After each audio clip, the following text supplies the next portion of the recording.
Just check in where your breath is right now. Put the focus into your feet. Body scanning all the way up through your ankles and your shins, taking in each other. And that can be an interesting, different sensation, awareness. I think he's asleep. No, he's there.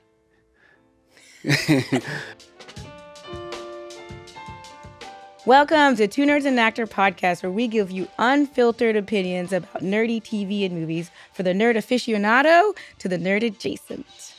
I am here with my nerdociate nerducer, France Jerome. What's up? I'm your host and nerducer, Aisha Jordan. And today we are joined by actor, writer, director, producer, all the things, Rafael Jordan from Village Park Productions. How's it going, y'all? Yeah. You may recognize him from Law & Order, Godfather of Harlem, yes. Yeah. And other fun shows like that. And he's also my brother. Mm-hmm. So, yes, this is a industry-heavy episode. So, of course, we're going to, tap into nepotism. But... That's the lifeblood of the industry, apparently. Yeah, but not just the nepotism of it, because we never get people on that are like, I want to be on your podcast. I want to be on your podcast. It always has to be relevant. And the reason we have you on is because we're talking about the new Marvel series Wonder Man. And he is literally an alternate universe Wonder Man. This is him. It's him.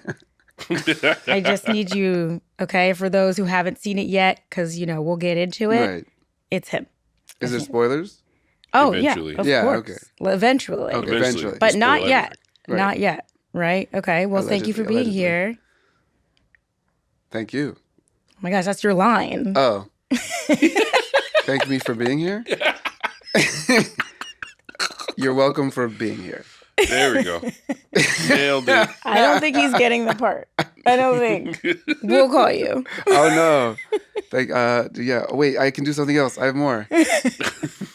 Oh my God. We're not going to do the second side? Okay. No, I think we've seen enough. Right. So uncomfortable. Oh, Okay, man. so- When I used to go for musicals and I don't really sing. I can carry a tune, but I don't really sing. And it'd be like, okay, they give you a song to sing and a scene.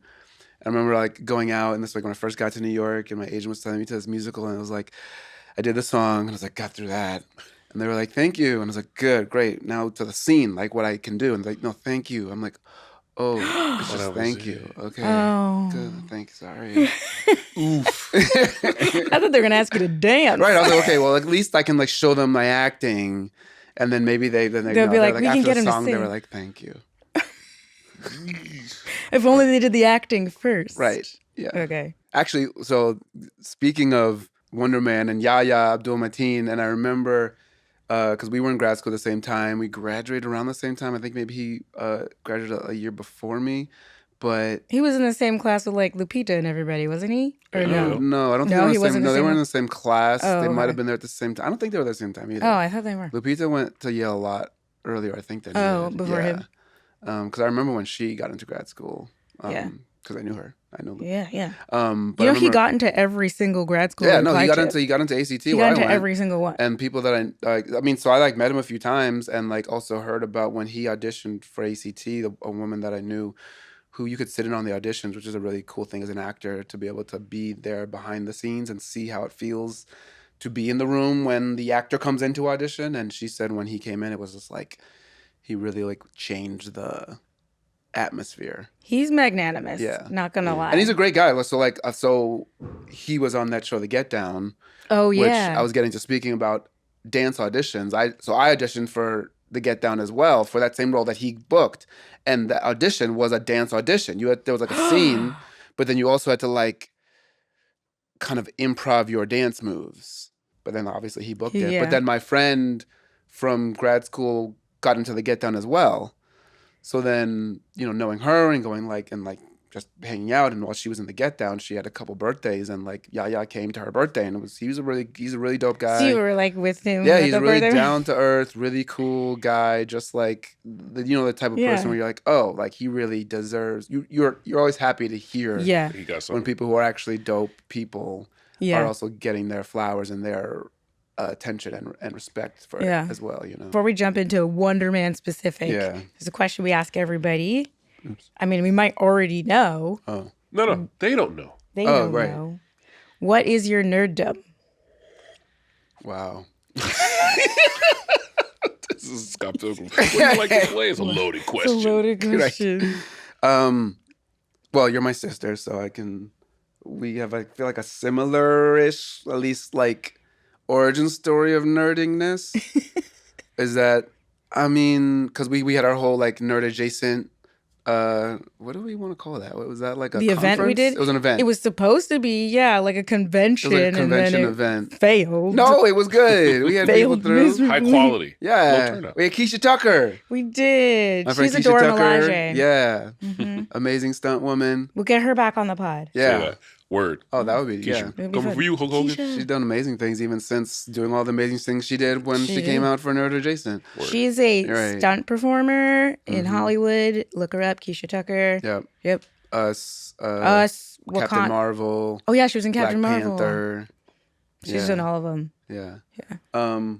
But like when you kind of coined that idea, I think it really like I identify with that. I feel like nerd adjacent because nerd culture really informed my childhood and growing up, but mostly from I feel like the media from it, like the old X-Men cartoon, Yes. Batman Uh-huh. animated series. Spider-Man series. I wasn't super into the origins from comics, although at one point I did through like the Home Shopping Network. Bought a. You don't remember this? What? I bought a. I Wait, got you were on Mom- the Home Shopping Network and you bought something. So they were like selling 100 random comics in a box Yo, for some like you got a blind box. discount price on the Home Shopping Network. Yo, we're aging ourselves. Yeah, everyone's like, what the heck is a Home, Home Shopping Network. Well, not even QVC. I think it was HSN. I'm not as old as When them. they were both existed, and it arrived, and it's just like 100 random comics in a box, and they're not all connected. Some of them were. So they were like, I remember there was Factor. Was it X Factor? X Factor? There was like 3 or 5 comics of that in a row, so they were kind of connected, but they were all just kind of very random. Huh. There were several in like the Thanos story because that was my first introduction to Thanos. What? Was in this random So that box would've of been- I didn't know comics. you knew about Thanos before Oh yeah, Thanos. yeah, and that was very like that was like really if I had like gotten deeper into it, I probably would have gone further into reading more about Thanos and his whole thing. But yeah, so like Wow. that, getting the actual stories from the comics wasn't the way I tapped into it. But we had Saturday morning anime Oh. on Sci-Fi I thought you were Network. going to say Saturday morning Yes. cartoons. Because I Same need to be thing. clear. Saturday morning anime was when you forced me Yeah, to watch anime. which I always feel like is kind of Forced. like ironic that you're so into nerd stuff now when like I had to force you to watch Saturday anime, It was the worst. but you loved it. What? No, it was so Oh my awful. God. Sitting here like, oh my God, can we please watch this? I don't know what the hell's Tank going Police. on. Oh, Akira with like the milk and the motorcycle. Yeah. I mean, now it's Fully like, Cooley. I'm glad that I have like these iconic Right. anime that I can talk about and people aren't like, ew, she doesn't even know about Akira. Right. But like, it was torture. Yeah. So like that's where it was like flecks of things here and there, but it wasn't like a full nerding into one particular thing, but just the like counterculture of it, the broader messages behind it, the whole like X-Men, Genosha storyline was very like, relevant. Okay. And then going on into like Batman Beyond was great and Oh yeah. Gargoyles. We're not gonna talk about DC today. Getting up early to watch so- Beast Wars before Yo. Beast school. Wars. So clearly, media is like your nerdom. yeah. And now, okay, cool. All right, so we're gonna get into it. Mhm. We're gonna do our no spoilers review. So everyone out Okay. there, if you haven't seen Wonder Man and you're wondering about it, keep watching because you will get to hear just our initial thoughts without spoiling anything. Okay. And to be fair, it's kind of a hard one to spoil. It's very Yeah. demure. Yeah, it's Very it's, demure. it's very very. Don't spoil it now. You're like, what? No, I'll just say, well, you're saying it's a hard one to spoil. Yeah. I'm saying because it's very character based. Yeah. So like you can't really spoil that learning about a character and seeing how they make decisions. Not per se, Yeah. but typically with our no spoilers reviews, we start off with the regular question, Right. which for you is going to be, without spoiling it, Yeah. tell us what Wonder Man was about. Oh. Wonder Man is the story of a man caught in a world where Wonder Man is about a man who is an aspiring actor in Hollywood. He's achieved a certain level of working class actor that I think people aren't as much aware of. So he's like booked some things, he's doing okay, he has an agent, but he's also like still very much ambitiously trying to make his way in Hollywood. It's so character based that it's really about his character grappling with the different struggles of being an actor and navigating obstacles that get thrown your way, especially when you have something that you want so much that it can be hard to actually show up in a positive way to achieve it. Wow. He did all of that without mentioning powers. Or anything at all. It was great. You said no spoilers. That's not really a spoiler. That's a People know spoiler. it's a superhero show. That's a spoiler. No, it's not. Yes, it is. It's on the fence. It was in the is it in the trailer? It's in the trailer. No, it's not. I don't know if it is. I didn't watch the trailer. In the trailer. I was like, no, that was not bad. That was not bad. That was actually No, that was Yeah, because I was gonna add that, but then I revealing. was trying to talk around it. I know. I saw you. I was like, he's not gonna say I it. think that may be the most successful answer of that question we've had so far. Okay, I think it was okay, good. Yeah, It was great. yeah, but it's also I would have added to that navigating having powers in a world where superpowered people are. nice. Okay, but no, that's go too The far. way my stomach dropped. Stop right there. No, but that is not a spoiler. That is not a spoiler. No, we'll get into it. We'll get into it. What? We're gonna That's not I'm a gonna- spoiler. I'm gonna Him take having it- powers is a spoiler. we're gonna take it to our friends, encyclopedia friends. You're gonna bleep it out for the edit. Because this show is a what is the word? Divergence. It's a divergence. Divest It's a divergence from the source from the material actual. in a It lot is. of No, ways. yeah, I do know that. In Yeah. a lot of But ways. without watching the trailer, I was pretty much aware that this was a world that like Jessica Yeah. Jones and people exist. You're in. Yes, that's Yeah. true. You're If you know, in you the know, world. right? That's true. Yeah. Okay. Yes. So yeah. Yeah. Not a spoiler. Yeah. That's Okay. true. Okay. Well, It's France, like to verify. give us a little bit about Wonder Man, the comics, so we get a little bit of foundation. Yeah. So in the comics, Simon Williams, Wonder Man, also an actor, also a successful actor, although he's on the back end of his career. Right. Blessed with the powers, like he said, he manipulates ions, Mm-hmm. but he doesn't know that, and he's used as he's a Deus Ex Machina type character.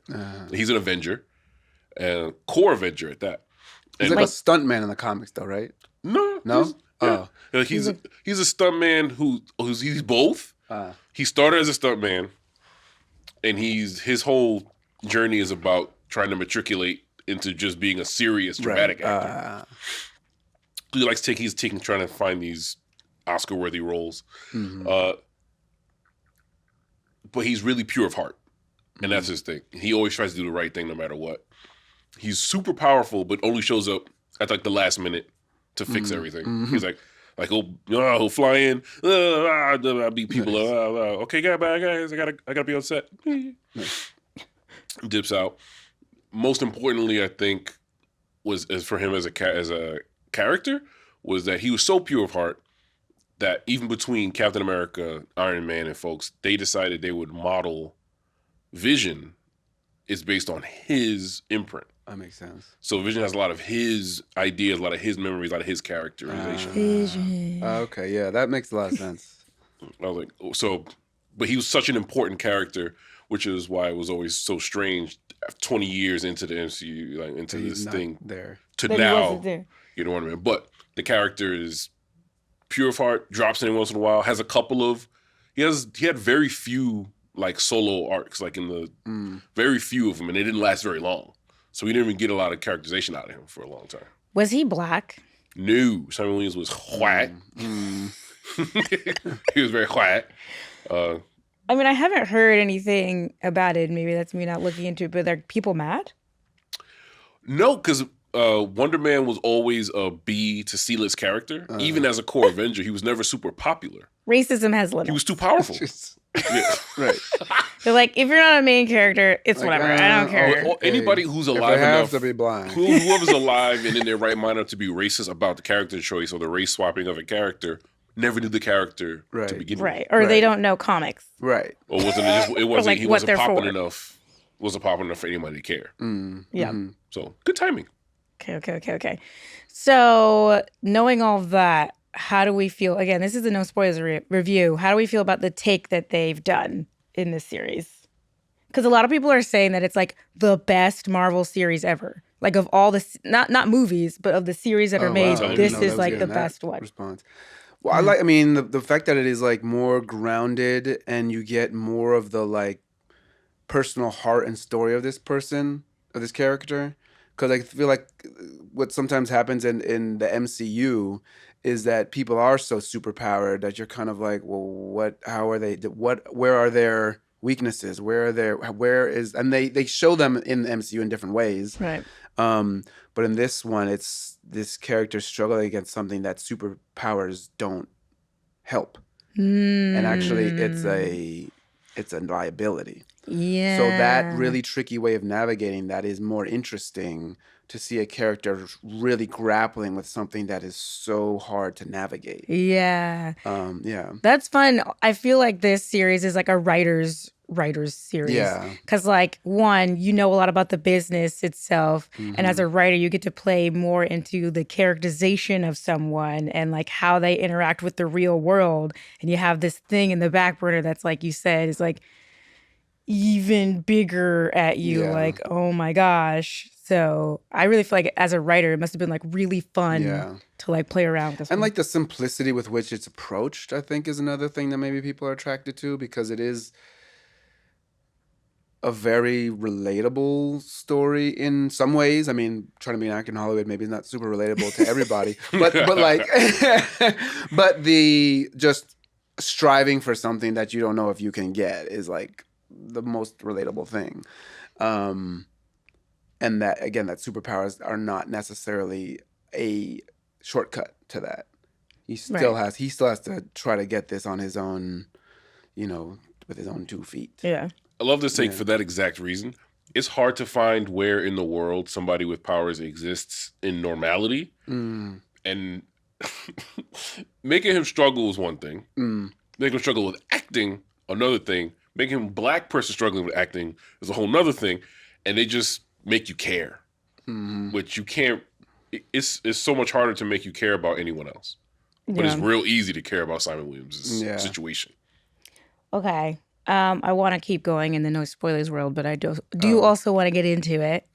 So what we do after this section is we now rate it. So one of the funny parts of it, I'm not going to, as a spoiler, okay. How many movie awards out of 10 do you give the series? Out of 10. It's getting a solid 8 out of me. Yeah. I agree. I would give it an 8. 8 out of 10 movie awards. Welcome to the Movie Awards. Actually, yeah, I was thinking 7 or 8, and yeah, I think I would bump it closer to 8, because like the from top to bottom, like the filmmaking is really cool. The different episodes. There's a particular Scanning for spoilers. There's a specific episode that is a kind of a standalone that is really cool in its stylization. We will talk about it. Specifically. Yep. Yeah, I think 8 out of 10 is, because it's like, watch it let's talk about it. Yeah. It's not perfect, but like it's got some really cool things in it. I agree. Yeah. Yeah. For anyone who is thinking about seeing it, you should see it. And also know that it's not a normal superhero show. Don't come in thinking like all these powers and because I think a lot of people also got disappointed by that when they watched it. They're like, when does like the action start? But this is different. It's deeper than that. Yeah. Now, this is our spoilers review, but what we always do in our spoilers review is someone has to say spoiler. Spoiler. Do you remember in the Dipset track when like Squale? Yeah. That's where it could Spoiler. That'll There do. we go. There it is. Yep. All right. That's it. That is our warning for anyone who has not seen it to pause here, go watch it, come back. Or if you don't care about spoilers, just keep watching. Right. Yeah. Oh man, I got an intense conversation with a roommate once about spoilers. He's like, I like spoilers. This is an intense conversation for you.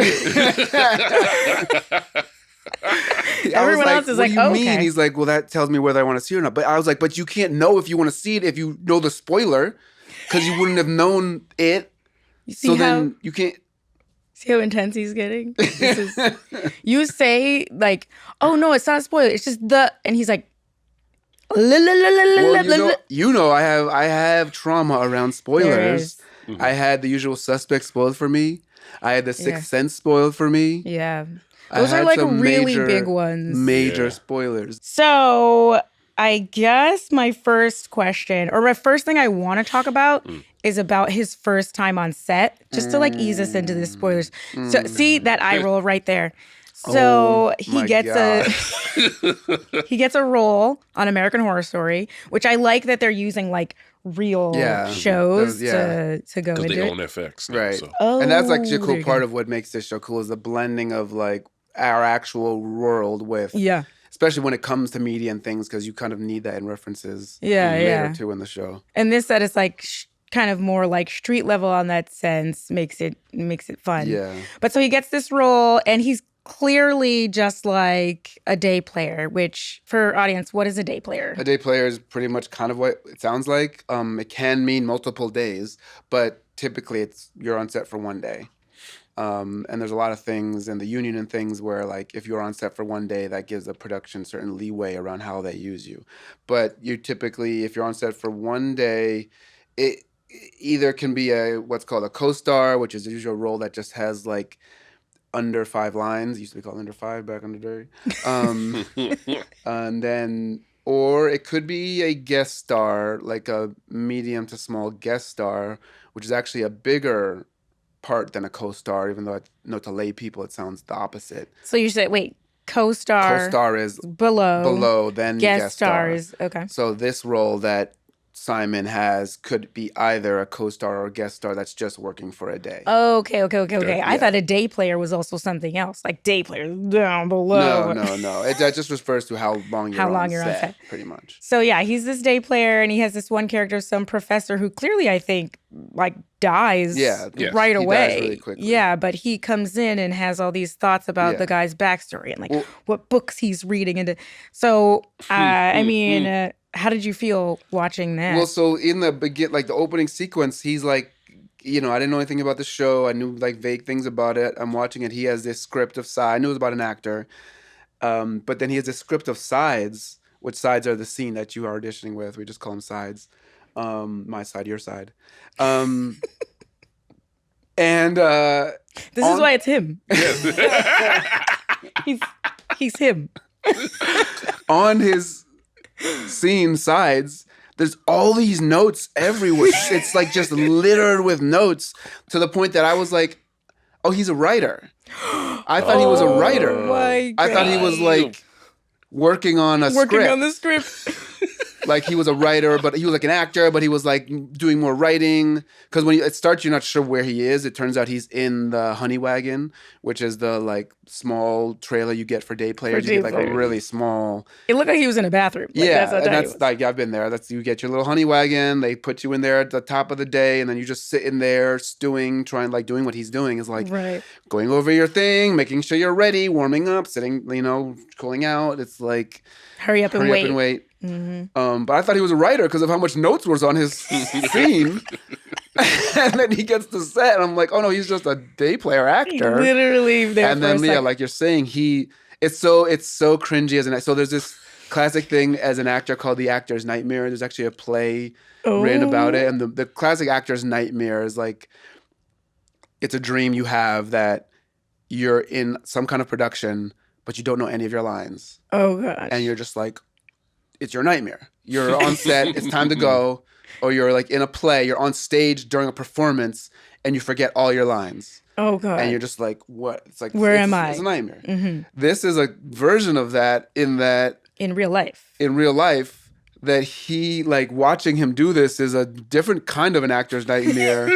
In that you get on set for a small TV role that you're like, I'm so happy to have this. Right. It pays money. Right. You can hopefully get and residuals. It's a big show. It's a big show. You're going to get attention. It's like this also validation for people in your life because, again, there's this idea that as an actor, you're either like Tom Cruise, Sam Jackson, or you live under a bridge.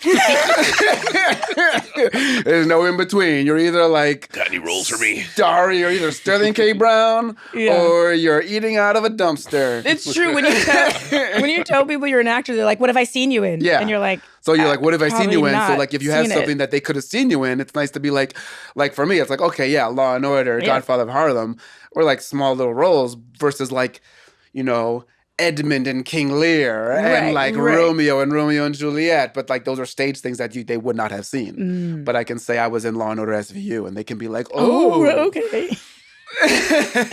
That's gonna be your new profile picture for me. Oh, we'll grab so that. like as an actor, you're really like identifying, empathizing with this like little break he has.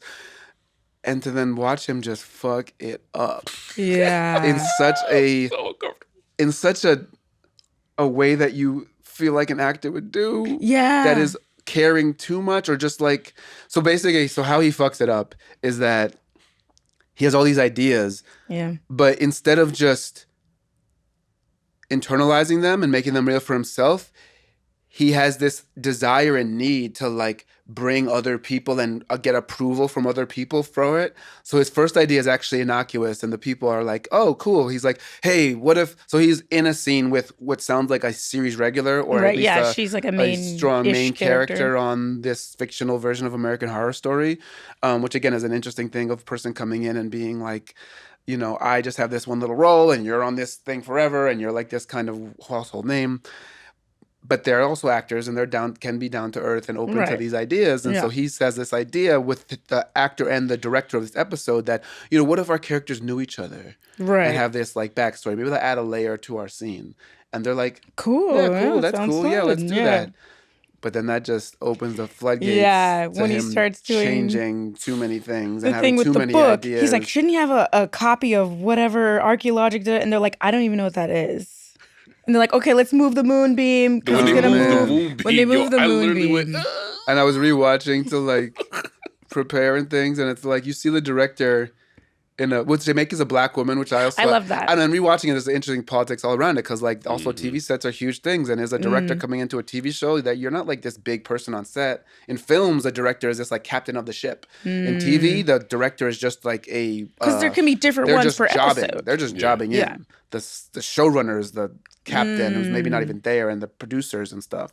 As a director, you just have to do your job. Wow. So she's trying to like delicately shut down his idea, and when the like grip or gaffer is like, we can move the moonbeam, you can see her being like, that was supposed to be my out. That was my to out. Like end this conversation. That's really interesting that you say that too, because now knowing like kind of the way directors are on TV shows, because I was like, why is she placating him? You're the director. Be like, nah, we're not doing that. Would you like to leave? Like that. But now it's like she's sort of not really in the role as he is too, Oh, but yeah. it's kind of like I'm here for the day as well. You know what I mean? And like kind of. honestly, as putting a black woman in that role, I feel like is another layer to that of like Yeah. I'm making my way in a white male dominated industry.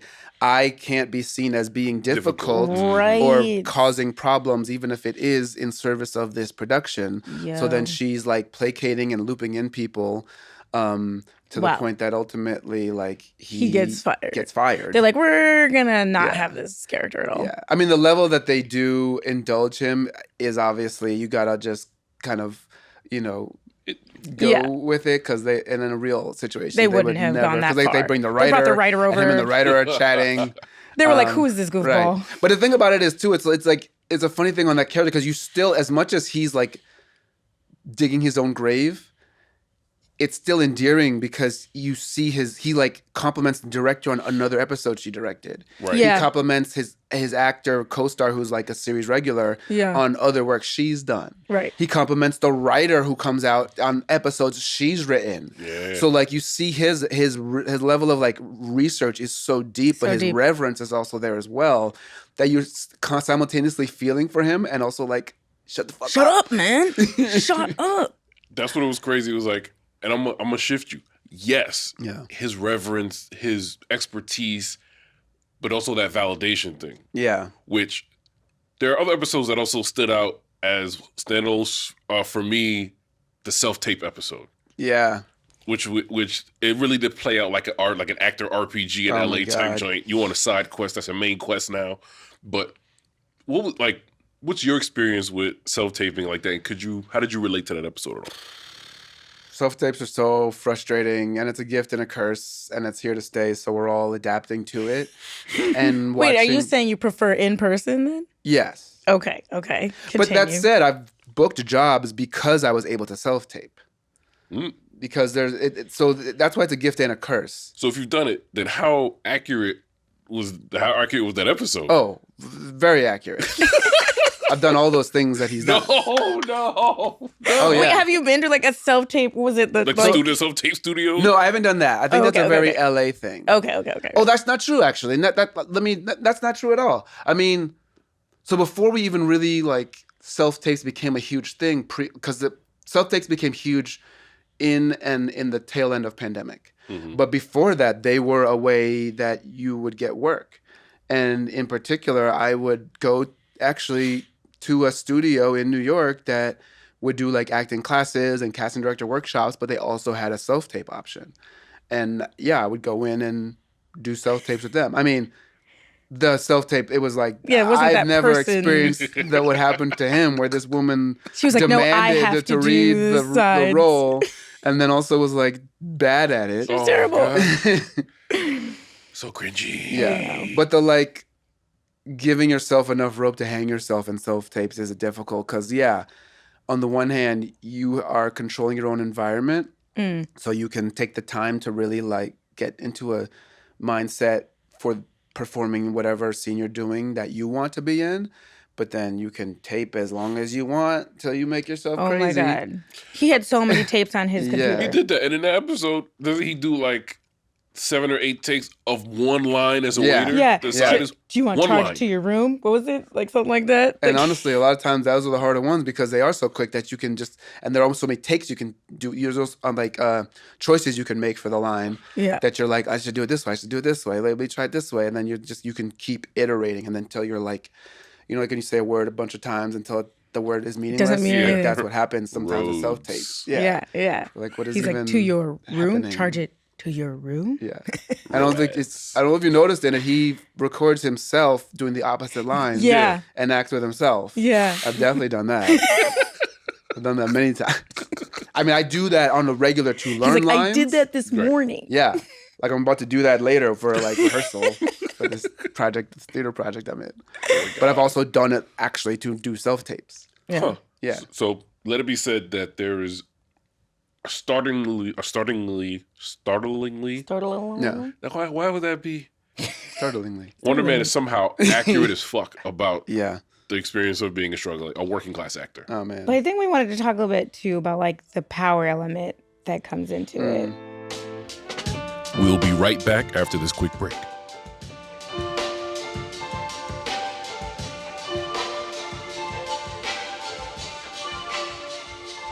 I mean, how they capture it, like how they portray that power is crazy. Because just on some real life science shit, like to be able to manipulate and control ions is what can't you do?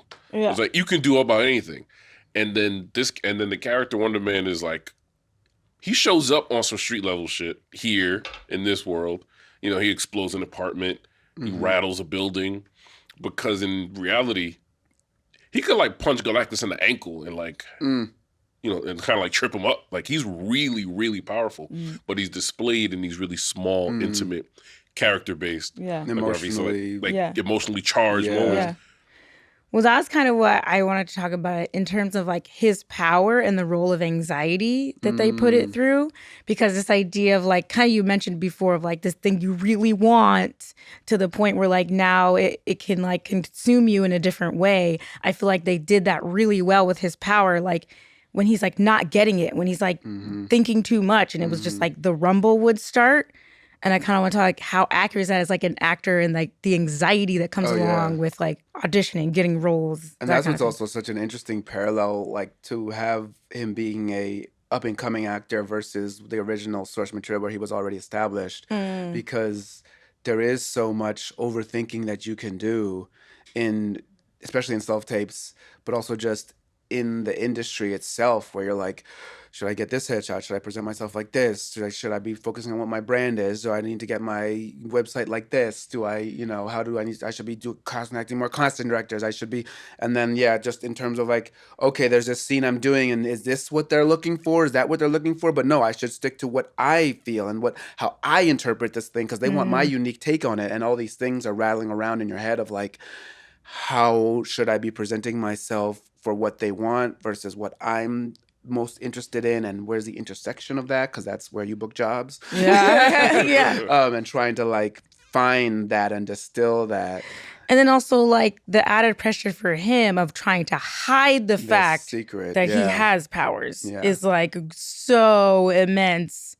And I think, well, one of the reasons that they were hiding it too was like the Department of Damage Control, doorman clause. The doorman clause. Yeah. So we kind of want to talk about that episode a little bit. Yeah, let's take a second to actually get into that, because the tidbit is that the same person who directed this also directed Cloak and Dagger when it was on Freeform, which are two other Marvel characters. And so Doorman's powers behave exactly I didn't know that. like Cloak's. I think I saw that. I was like, so I was just like, my eyes kind of like got really wide. I was like, oh, they showing it could be done. Basically this is the alternate episode kind of thing we're talking about, where it's all black and white, right? The whole thing is black and white. Yeah. And he's just like this guy who works at a door for a club in LA. Like, and he doesn't have powers though. He like goes in the back to throw away the trash, and there's like the goo. This weird like mystical goo in nowhere. And he like, first of all, why are you touching that? He's like, let me touch this car car that looks like 99% of Marvel origin stories. That's Daredevil's origin story. People don't remember that. Oh, man. What? Yeah. It did feel like in some way it was like calling to him, but it's still like, don't touch it. And then he like goes into, don't touch that. It's coming like out of the garbage. Right, like maybe poke it with a stick. Yeah, exactly. I would have threw some like garbage in there, like. But yeah, he falls in, and then I don't think he comes out in his like apartment or something. Well, he's in the void for a minute. And he's like doesn't know where he is, and then he wakes up in his apartment. Yeah. And finds that he can put things inside of him, and they go places. Yeah. Is that? Yes. He's an extra dimensional door unto himself, and he learns to control. We know in comics it's the Dark Force, but it's like, so he can do a lot of different things. But one of those things is teleportation. So he can. Right. So he's a real guy, though. Yes. I don't know. Maybe they made him up for this. Cloak Tyrone in the comic books that was invented during the war on drugs era. Him and his junkie girlfriend. Yeah, stay on drugs. Don't do milk. Right. Exactly. Don't do school. Stay on drugs type stuff. It was like he comes out of that era, really wonky. Tyrone and his junkie girlfriend. Yes. Cloak and Dagger. She's the dagger. I was like, but yeah, so knowing that they've worked with that kind of material before, right? And you got this character, and he disappears Josh Gad. Yeah. The actor randomly looks so much like Quinta Brunson. Did you? Like The guy, yeah, doorman. It looks like Quinta. he does. I'm like, is that her brother? No, I gotta go check. I literally did not think about that, but they do have And that, once similar I thought eyes. of it, I couldn't unsee it. Oh man, I can't wait for that moment. Yeah, so the whole clause, like he goes to audition, they're like, yeah, just sign this waiver for the Yeah. doorman clause, because Because now it's like insanely expensive insurance to have anyone with superpowers in a production. like my thing is this. Okay, so like the final scene that really gets the clause going is that like he's doing a sequel to, what was it called? Some Cash heist Grab? movie, yeah. Cash Grab. Cash Grab. And like they're throwing the bags through him. I'm like, you don't have to do this. Right. Like this isn't the like, you can do that one of the effects easily. Right. We don't need him to use the powers for this. Well, no, they save it, but it's also the gimmick of it. And they've done it on the previous. This was the sequel, so they'd already used this as like. They've already done it. Yeah. But he was doing it all the time too. Like the whole thing was like he was Josh Gad's like security or bodyguard. something. Yeah. So when he had to like escape paparazzi, they could go through any wall and just get on the street. Oh, for me. Yeah. But then like, and I like rewatched it too, and I was like, he's about to throw up so Yeah. much. Oh, man. Because Josh Gad goes through him, Right. And he never comes out, Yeah. and he's just like. So, anyways, from that now, not only is Simon Yahya's character scared of, I can't let anyone know I'm anxious about being an actor and going to these things. I can't control my powers, and I need to control them, or else I'm never going to get booked. I don't know. I thought Seems that like a lose-lose. the episode also underscored he has powers, but he treats his anxiety around his powers the way in real life people treat their own identities. It was like people are anxious about being, black or trans and going out for a role, and that anxiety is real. Yeah. But it kind of supplanted that into his powers. That's our superpower? It just another way that it made it more believable Yeah. and then more easy to accept for anyone who deals with anxiety. Yeah. Anyway. It was also That's really so cool sad when they and introduce amazing. it. It's very subtle, and like they're in LA, You think it's an earthquake? and things are like shaking slightly. Like, oh, it's Yeah. an earthquake, And or he's- is it his powers? I know. I knew But- too much ahead of time. Yeah. That stylized episode was really fun though, and I Yeah. think like more and more shows are doing that too, where you have like that one episode that's That can like be like out there. it's like its own little short artsy. film or something. Yeah. Well, we've come to our end. Wrap up. Although I did want to hear a little bit because we have what's his name, Slattery, Trevor Slattery. Slattery. It's like Slattery? that was really good. Trevor Slattery. That was good. His accent through the whole thing is Oh, so. wait. Well, he has his own journey Hurrah. as an actor too, right? Like going through it. Yeah, But he's also the Mandarin and like which is an interesting criminal. like, ongoing storyline in Wonder Man and in general, like Yeah. even from Iron Man 3. Yeah. Mhm. That like you could have an international terrorist that's like putting the entire globe on edge. Yeah. And then you come to find out it's just an actor It's a playing British role. guy pretending. Yeah. Yeah.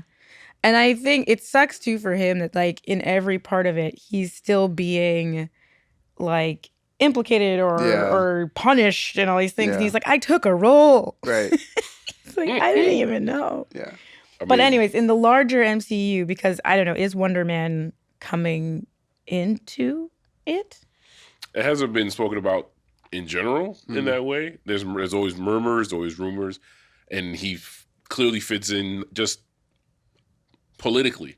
Yeah. Like there's more women, more people of color, different, more diverse here. So it would make sense, especially with well, we'll see, because we thought everybody was leaving and their contracts was up, and then Doomsday drops, and you're like, I oh, know. everybody and their Everybody's mother's come in back. it. Right. Everybody's So it come would back. make sense for him That to is- at least, if he came over to the movie, then I would that might be it. He might just be in Yeah. the fold. So swapping seats. Now you play Doom. Now you No, play. you do it. Yeah. You, no, you. Yeesh. No, but I think you had said you saw something with Yahya where he was talking about should he take this role, because getting an MCU role, I think for an actor, and like you can answer this too, is like the dream, but also like sort of career suicide. In what way is it suicide? Well, because then like Chris Evans is always Captain America. Do you know what I mean? Like, you get into a 10-year contract, and it's like, I think what Yahya was saying, he's like, is this the one? Is this the role I take? Yeah, exactly. He sat with Feige to be like, is this the character I should do this I with? get that. That part, that side of it, I sort of understand in that, is that all I am in this place? But it gives you so much more agency in outside of that. I feel like it's always a positive, no matter what. Like, I was even like the guy who plays the Department of Damage Control handler. Oh, yeah. He was in Spider-Man and some things or whatever, and he's just like, oh, they're gonna pull him into this, and that's not like a huge thing. Like Randall Park's character. Yeah, but it's like, well, now you're just gonna get pulled into things here and there, and then that just fuels other stuff you can do outside, like as just the pure actor side of it. You like that's bringing you more like prestige gives you more power to do other things. Right. And I guess it just also, I guess in that way though, it depends on your own personal initiative on that. Right. Because some people, I think, can then just get pushed around into what they are getting sucked into. Yeah. Versus someone else who might take that and then make their own stuff, and like start doing their own things. Like, Yeah. I think that was the point he made. So in the interview, Yara says, I did the DC thing. He's like, and it was dope because I loved it and I liked it. He's like, but then when the MCU contract came along, he was like, I'm not just going to be anybody. Right. So he had to sit with Kevin Feige and be like, who the hell is this guy? Right. Am I going to like this character? They literally had to convince him to do it. And lo and behold, then we get the show. And it's great when you're in that position to be like that, Yeah. But I don't see how it could, guys, like even I'm thinking of Kumail. Yeah. And like, he's kind of now, he has a whole set of jokes about how people are like, he's like the first person, he's the first person to get shamed for getting in shape. And now he like has to stay in shape just to like keep it up. Keep the haters at bay. They're like, see, look at, he's out of shape. Right. Forget him. But that said, like, because I'm watching him on the current season of Taskmaster right now. He's on Taskmaster? Yeah, it's actually pretty funny. Oh my But because there's all these jokes about him being this like movie star. Because he was in MCU. If he never did that, he wouldn't be considered the movie star he is. Even though he did that whole movie, The Big Sick. No. They don't care about that. Not really. Damn. He didn't get like an Oscar for that. Yes, he got an Oscar for that. And that's because he's now achieved what he is, and he does work behind and up as a producer and writer himself. Right. That just gives him more juice for that, regardless of what it might do for other aspects of his career. So so the goal would be, let's be an MCU or DCU. Would you want to? And if you know a character, who? Oh. A character that hasn't been done? It could be a character that's done. I mean, it's obviously. Like whatever you want to do. They're going to keep doing it forever. Some people get recasted. Right. So. True. I don't know. I mean, I know there's a big thing for Static Shock. Oh, you want to be Static Shock? So like, you like 15? It's like it's right there. Adult Static Shock. Right. Adult Static Shock sounds like a whole different broadcast. Right. It's true. Just kidding. Black Lightning. Right. No. But yeah, I guess that doesn't work because he's like a teenager. Who could he be? Right. Oh my gosh, so many people. Now too with like colorblind casting or. Well, he said he wanted you to take over for Don Cheadle. Oh, as War Machine. War Machine. Because you are Don Cheadle. I just think that you have everything in place to be that kind of character who's regimented, but also has like great like zingers. Okay, yeah. He's supposed to be like this kind of kept together guy, but he has really good zingers. Right. And then when he's in his relaxed clothes, he's like black as hell. Right. Could do that. That'd be fun. I feel like that's coverage your strata. Right. I would have made you Falcon, to be honest with you. Oh, Falcon would be fun. Knowing that he was going to be Captain America you anyway. Would be a way better Captain America. If I was pick a character that's not black already.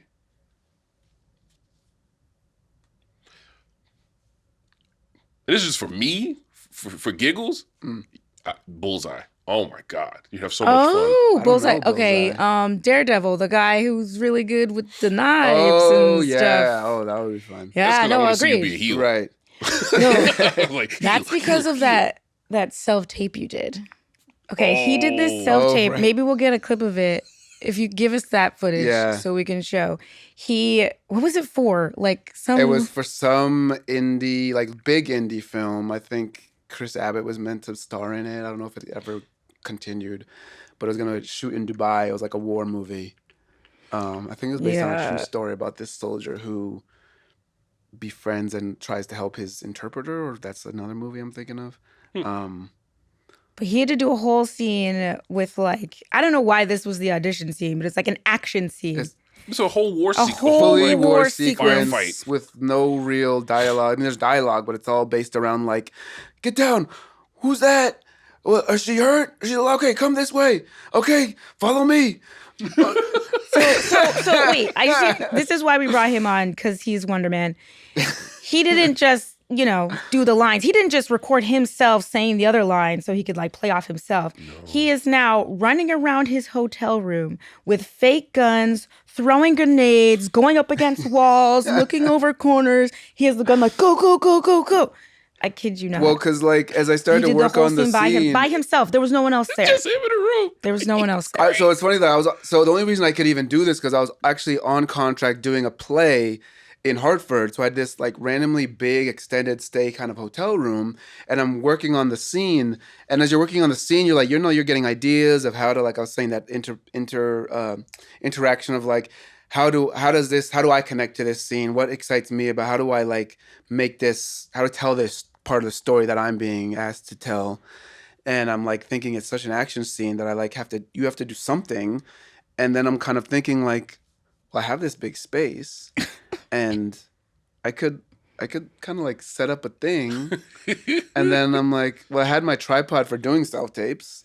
And I was well, in these war shows, I think of Alfonso Cuarón and Children of Men. Mm-hmm. Honestly, I feel that what was my inspiration. This is exactly what it is, okay? I'm looking at your sides and there's too many notes. There's too many notes. But this is mostly you're writing it. It's all in my head. But it was great. There's no paper. It's a memory thing. But you had to see it. Yeah. He has the tripod. He has the phone on the tripod. Yeah. So the view you get is right here on the gun, and it was so I knew well I could done. attach it to the tripod to have my gun be the tripod, but then get that view of the heads up view you get of too many. And I set up a whole in my head bombed out. I think it's meant to be Afghanistan. So clearly, Marvel, Kevin Feige, you're watching this. He's ready. He's already got it. He does his one-man band right here. Fish and spaghetti. If you're doing alternate universes, this is the other Wonder Man. Slot me in. Marvel Spotlight series. What you got? That's it. Yo. I think that was... Young War Machine. Young War Machine. Young Shelton. Just walk out. But yo. Well, thank you for coming and being on the show. Thanks for having me. Yeah. I think in that question too, in the world of who we would play. I don't know who I'd play, but I just need to be in Black Panther 3. I've been working up towards Black Panther 3 for 10 years now. So that'll be me. That should be you. I would be Manifold from the X-Men. Deep cut for a lot of people. But yeah, he's dope. Nerd. Definitely. We're calling Era forever. You know what it is. But yeah. Thanks so much. This was great. I feel like I've learned a lot, even though I'm the actor. All right. But we're the two nerds. You're the actor here. I'm in the 2NA universe now. Oh, it's expanding. So yeah. Look at this. So thank you so much. Thanks, y'all. Yeah. Till the next one. Till the next one.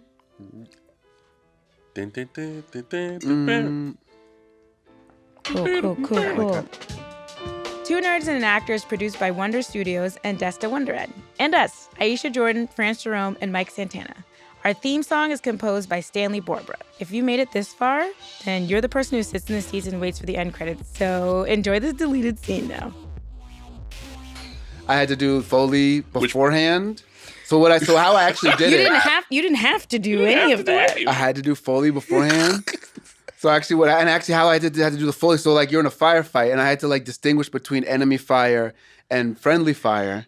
You didn't have to literally do any of this. So on the night before filming, I had I think a pen cap and the pen cap was like I think enemy fire, and like tap tap tap tap like tapping it on a table, and then I'm forgetting. I think friendly fire was like tapping on like a book, so it was a little more muffled or something. I forget. There was one that was on the other, and so I created a soundscape and also recorded the other lines that I had to react to. So I had a soundscape that I had to fit into. And then, attached the camera to the tripod and then attached my Bluetooth speaker to my back. Wait, what? I remember that part.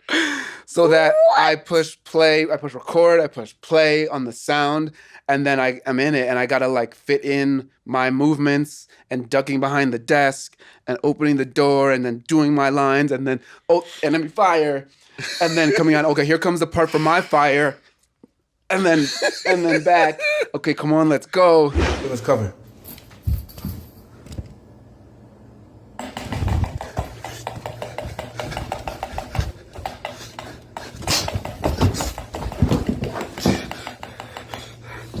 Oh my god, oh my god, oh my god, oh my god, shut up, Pat. Fuck. You killed the baby. You killed the fucking baby. You killed the fucking baby, Lou. Shut up, man. Shut up. Alright, come out of there. Is that her blood or his blood? Was that her blood or his blood? It's hers. Jesus Christ. Watch out. Shells are hot. My favorite part is the grenade with the with the big, the big black paper clip with the clink. I was dead. I was like, this is so good. Get ready. All right, let's go. Go, go, go. And so the grenade tinkle landing was also Foley.